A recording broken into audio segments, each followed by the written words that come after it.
సిద్ధంగా ఉన్నారు సత్య. కొద్దిసేపటి క్రితం ముఖ్యమంత్రి జగన్మోహన్ రెడ్డి గవర్నర్ కు రాజీనామా లేఖ సమర్పించినట్లుగా ఒక 2 లైన్లతో ఒక వాట్సాప్ మెసేజ్ అయితే మీడియాకు పంపించడం జరిగింది.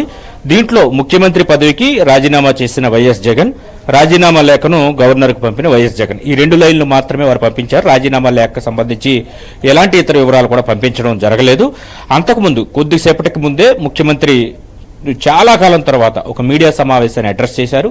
అయితే గతంలో లాగా కొన్ని మీడియా ఛానళ్లను మాత్రమే పిలవడం, ఇప్పటికే కొన్ని మీడియా ఛానళ్లను బహిష్కరించడంతో బహిష్కరించిన మీడియా ఛానల్ కాకుండా మిగిలిన ఛానళ్ళన్నింటినీ కూడా ఈసారి తన మీడియా సమావేశానికి పిలిచారు. గతంలో లాగా ఒక 4 ఛానల్ మాత్రమే పిలవలేదు, అన్ని ఛానళ్లు పిలిచారు, కేవలం బహిష్కరించిన ఛానళ్లు మినహాయించి.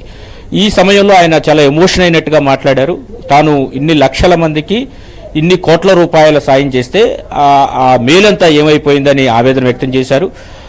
అదే సమయంలో రైతులకు కానీ, మహిళలకు కానీ, విద్యార్థులకు కానీ, వారి తల్లిదండ్రులకు కానీ చేసిన సాయం వారు మర్చిపోయారు అన్నట్టుగా మాట్లాడారు. అయితే ఒక బాధ్యత గల రాజకీయ నాయకుడిగా, రాజకీయ పార్టీగా ప్రజల పక్షాన ఉండి తాము వారికి అండదండగా వారికి నోరై ముందుకు వెళ్తామని కూడా ఆయన చెప్పిన పరిస్థితి అయితే ఉంది.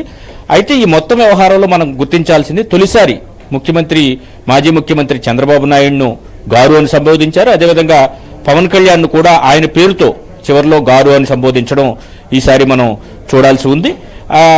ప్రత్యేకంగా గమనించాల్సిన అంశం అని మనం చెప్పుకోవచ్చు. అయితే ఇంత ఘోరమైన పరాజయాన్ని తాను ఊహించలేదు, ఇంత దారుణంగా ఓట్లు వస్తాయని తాను కూడా అనుకోలేదని చెప్పిన తర్వాత ఇమీడియట్ గా ఒక లేఖను, రాజీనామా లేఖను గవర్నర్ బంగ్లాకు సీఎం కార్యాలయ కార్యదర్శి ద్వారా పంపించినట్టుగా ఒక 2 లైన్లు మాత్రమే మీడియాకు విడుదల చేయడం జరిగింది. ఒక రకంగా వైసీపీకి గత కొంతకాలంగా అంటే అధికారంలోకి వచ్చిన తరువాత ఆ పార్టీ చేసినటువంటి తప్పిదాలకు ఈరోజు మూల్యం చెల్లించుకుందని మనం భావించాల్సి ఉంటుంది. ఎందుకంటే సాధారణంగా తప్పుల నుంచి మనం తప్పులు సరి చేసుకోవడం అనేది సర్వసాధారణం.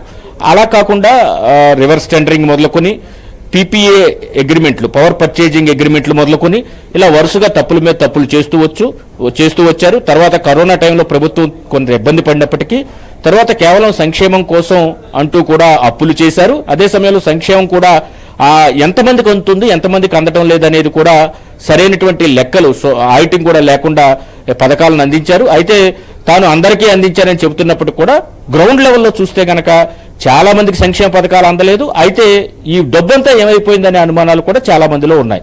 మరోవైపు మద్య నిషేధం చేశాకే ఓట్లు అడుగుతా అన్నారు, మద్య నిషేధం చేయలేదు. మద్యంపై భవిష్యత్తులో కూడా అప్పులు తెచ్చేశారు, వచ్చే గవర్నమెంట్ కూడా ఎలాంటి వెసులుబాటు లేకుండా. దీంతో ఈ తప్పిదాలన్నీ కూడా ఒకదాని తర్వాత ఒకటి ఏర్పడడంతో చివరకు ఆయన ఈ రోజు ఓటమి పొందడానికి కారణమైంది. అది కూడా ఘోర పరాజయం పొందడానికి కారణమైందని ఆ పార్టీ నేతలు అనుకుంటున్నారు. ప్రస్తుతం అయితే మాత్రం కొద్దిసేపటి క్రితమే గవర్నర్ కు తన రాజీనామా లేఖను సీఎంఓ కార్యాలయ అధికారితో పంపించినట్టుగా ఒక చిన్న 2 లైన్ల